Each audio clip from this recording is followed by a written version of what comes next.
வணக்கம். தமிழ் ஃபுட் கார்னர்ல இன்னைக்கு பாவக்காய் கார குழம்பு பண்ண போறோம். பாவக்காயோட கசப்பு தன்மை தெரியாம இந்த குழம்பு ரொம்ப சுவையா இருக்கும். நீங்களும் இதே மெத்தட்ல இந்த குழம்பு பண்ணீங்கன்னா பாவக்காய் கசப்பா இருக்கும்னு சாப்பிடாதவங்க கூட ரொம்ப விரும்பி சாப்பிடுவாங்க. அந்த அளவுக்கு குழம்பு ரொம்ப டேஸ்டா இருக்கும். இப்போ எப்படி பண்றதுன்னு பார்க்கலாம். இந்த பேன்ல 3 டேபிள் ஸ்பூன் எண்ணெய் சேர்த்திருக்கேன். இந்த குழம்புக்கு நம்ம பாவக்காயை எண்ணெயிலேயே ஃபர்ஸ்ட் வறுத்து எடுக்க போறோம். அதனால எண்ணெய் கொஞ்சம் அதிகமா சேர்த்துக்கணும். 1/4 கிலோ பெரிய பாவக்காயை வாஷ் பண்ணிட்டு ரவுண்ட் பீசஸா கட் பண்ணி நடுவில் உள்ள விதைகளை எல்லாம் நீக்கி எடுத்து வச்சிருக்கேன். இப்ப எண்ணெய் சூடாயிடுச்சு. இந்த பாவக்காயை எண்ணெயில சேர்த்துட்டு மீடியம் ஃப்ளேம்ல வச்சு இந்த பாவக்காய் நல்லா எண்ணெயிலேயே ஃப்ரை ஆகணும். இது நல்ல கிரீனிஷா இருக்கு. இதனுடைய கலர் ஓரளவு மாறி வர்ற அளவுக்கு நம்ம எண்ணெயிலேயே ஃப்ரை பண்ணி எடுத்துக்கலாம். இந்த மாதிரி எண்ணெயிலேயே வதக்கிட்டு நம்ம குழம்பு பண்ணோம்னா பாவக்காயில் உள்ள கசப்பு நமக்கு அதிகமாக தெரியாது. சேர்த்த பாவக்காய் எண்ணெயிலேயே வதங்கி அதனுடைய கலர் ஓரளவு மாறி வந்திருக்கு. இப்போ இந்த பாவக்காயை மட்டும் தனியாக ஒரு பிளேட்டுக்கு மாற்றி வச்சிடலாம். எண்ணெயை வடிச்சிட்டு மாற்றி வச்சுக்கோங்க. அடுத்து குழம்பு பண்றதுக்கு மீதி உள்ள அதே எண்ணெயிலேயே 1/4 டீஸ்பூன் கடுகு பொரிஞ்சதும் 1/2 டீஸ்பூன் சீரகமும் வெந்தயம் ஒரு 7-8 சேர்த்துக்கங்க. காரக்குழம்புக்கு வெந்தயம் சேர்த்தாதான் நல்லா இருக்கும். அடுத்து இது கூட 7-8 பூண்டை சேர்த்துக்கலாம். இந்த பூண்டை லைட்டா வதக்கி வச்சுக்கலாம். இப்ப பூண்டு லைட்டா வதங்கிடுச்சு.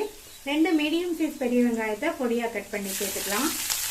இது கூட கொஞ்சம் கருவேப்பிலை சேர்த்துட்டு இந்த வெங்காயத்தை லைட்டா வதக்கி விட்டா போதும். வெங்காயம் வதங்கி லைட்டா அதனுடைய கலர் சேஞ்ச் ஆயிருக்கு. இப்ப ஸ்டவோட தீயை நல்லா குறைச்சிட்டு இது கூட 1/4 டீஸ்பூன் மஞ்சள் தூள், 1/2 டேபிள் ஸ்பூன் கொத்தமல்லி தூள், 3/4 டேபிள் ஸ்பூன் தனி மிளகாய் தூள் சேர்த்துட்டு இதை எண்ணெயிலேயே நல்லா 1 நிமிஷத்துக்கு வதக்கி விட்டுக்கணும். ஸ்டவோட தீயை குறைச்சிட்டு நீங்க சேர்த்தாதான் மிளகாத்தூள்லாம் கருகி போகாம இருக்கும். மசாலா தூள் சேர்த்து 1 நிமிஷத்துக்கு வதக்கி விட்டாச்சு. நான் மல்லித்தூளும் மிளகாத்தூளும் சேர்த்திருக்கேன். இதுக்கு பதில் உங்கள்கிட்ட குழம்பு தூள் இருந்தாலும் சேர்த்துக்கங்க. அடுத்து இது கூட 2 பெரிய தக்காளியை மிக்சியில அரைச்சு வச்சிருக்கேன். அதை சேர்த்துக்கலாம். இந்த தக்காளி இந்த மசாலாவோட நல்லா வதங்கி ஓரங்கள்லாம் எண்ணெய் பிரிஞ்சு வர வரைக்கும் இருக்கட்டும். அது வரைக்கும் இந்த மாதிரி வதக்கி கொடுத்துட்டு இருங்க. எல்லாமே நல்லா வதங்கி எண்ணெய் பிரிஞ்சு வந்திருக்கு. இந்த ஸ்டேஜ்ல நம்ம எண்ணெயில வதக்கினா பாவக்காயை சேர்த்துக்கலாம். பாவக்காயை சேர்த்துட்டு ஹை ஃப்ளேம்ல வச்சு நல்லா 2 நிமிஷத்துக்கு இந்த மசாலாலேயே இந்த பாவக்காய் வதங்குற மாதிரி நல்லா இந்த மாதிரி பிரட்டி கொடுங்க.